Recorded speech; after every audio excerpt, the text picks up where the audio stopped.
Hello everyone. आज हम पढ़ने वाले हैं human health and disease chapter के डिजीज यानी रोग के बारे में।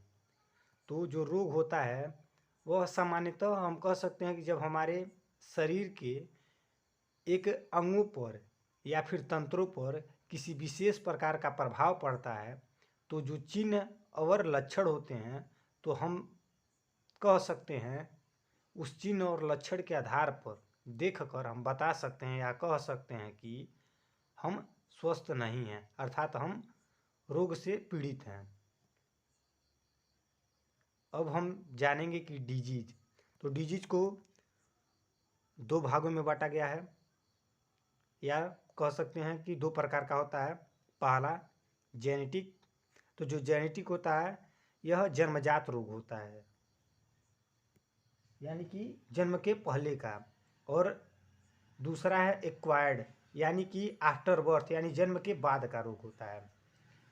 तो जेनेटिक्स में जैसे हो गया Turner syndrome, Down syndrome, Klinefelter syndrome,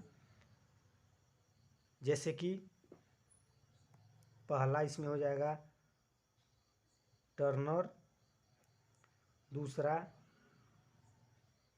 down, तीसरा हम कह सकते हैं क्लाइनफिल्टर,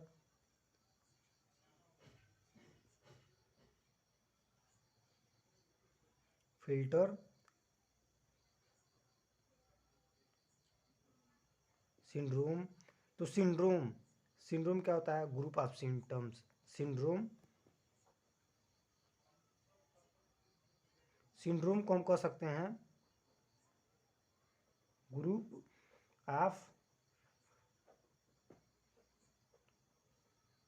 ग्रुप ऑफ सिम्टम्स, यानी कि लक्षणों के समूह को सिंड्रोम कहते हैं, यानी कि ग्रुप ऑफ सिम्टम्स, लक्षणों के समूह को सिंड्रोम कहते हैं।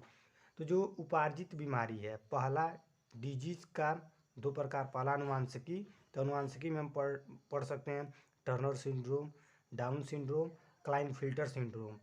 और दूसरा है उपार्जित, यानी कि एक्वायर्ड, तो यह आफ्टर बर्थ, यानी कि जन्म के बाद का रोग है, यानी कि आफ्टर बर्थ, यानी कि जन्म के बाद का। तो जो एक्वायर्ड डिजीज है वो दो प्रकार का होता है। पहला इन्फेक्शियस, यानी कि संक्रामक, और दूसरा का नॉन इन्फेक्शियस, यानी कि असंक्रामक। तो संक्रामक बीमारी यानी कि transmit from one person to another, यानी कि एक व्यक्ति से दूसरे व्यक्ति में जो संचरित जो रोग होते हैं उसको इन्फेक्शियस के श्रेणी में रखा गया है। Do not transmit from one person to another, यानी कि जो एक व्यक्ति से दूसरे व्यक्ति में स्थानांतरित नहीं होता है उसको नॉन इन्फेक्शियस, यानी कि असंक्रामक रोग के श्रेणी में रखा गया है। तो संक्रामक में हम पढ़ेंगे पहला बैक्टीरिया से होने वाले डिजीज,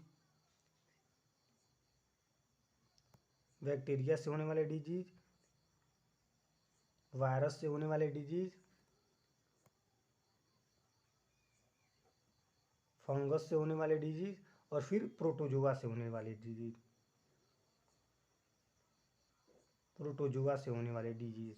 इसके बारे में मतलब हमें एनसीईआरटी के अनुसार इसके बारे में हम पढ़ेंगे। और दूसरा है असंक्रामक, यानी कि जो एक व्यक्ति से दूसरे व्यक्ति में स्थानांतरित जो रोग नहीं होते हैं उसमें हम पढ़ेंगे कैंसर के बारे में और एलर्जी के बारे में, या फिर डिफिशियंसी के बारे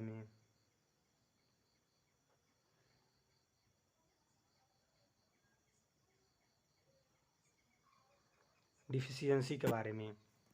तो बैक्टीरिया से होने वाले डिजीज, वायरस से होने वाले डिजीज, फंगस से होने वाले डिजीज और प्रोटोजोआ से होने वाले डिजीज। तो यह किसके श्रेणी में है? असंक्रामक के श्रेणी में, यानी कि यह एक व्यक्ति से दूसरे व्यक्ति में आसानी से चले जाते हैं। इसको इन्फेक्शियस यानी कि संक्रामक रोग कहा जाता है। और जो एक व्यक्ति से दूसरे व्यक्ति में स्थानांतरित नहीं होते हैं या संचरित नहीं होते हैं उसको असंक्रामक रोग की श्रेणी में रखा गया है, जैसे कैंसर, एलर्जी और डिफिशियंसी। अब हम पढ़ेंगे बैक्टीरिया से होने वाले डिजीज, यानी कि टाइफाइड के बारे में। तो जो टाइफाइड के लिए जो पैथोजन जिम्मेदार है वह है साल्मोनेला टाइफी। पैथोजन जो है साल्मोनेला टाइफी है, और यह जो इसका ट्रांसमिशन की जो विधि है वह है, यह रोग आमतौर पर संदूषित भोजन और पानी द्वारा छोटी आंत में घुस जाता है और वहां से रक्त द्वारा शरीर के अन्य भागों में पहुंच जाता है। अब हम इसके सिम्टम्स यानी कि लक्षण क्या क्या हो सकते हैं टाइफाइड के दौरान। तो लगातार उच्च ज्वर यानी कि लगातार बहुत तेज बुखार हो सकता है 39 से 40 डिग्री सेंटीग्रेड तक। कमजोरी महसूस होगा, आमाशय में पीड़ा होगी, कब्ज होगा, सिर दर्द होगा और भूख नहीं लगेगा। इसके जो हैं लक्षण हैं। इस गंभीर मामले में आंत में छेद और मृत्यु तक हो सकती है। इस गंभीर मामले में आंत में छेद तथा मृत्यु भी हो सकती है। और इस बीमारी को पता लगाने के लिए एक विशेष प्रकार का परीक्षण यानी कि टेस्ट कराया जाता है, जिसका नाम है विडाल परीक्षण कराया जाता है। बहुत ही इम्पोर्टेंट है।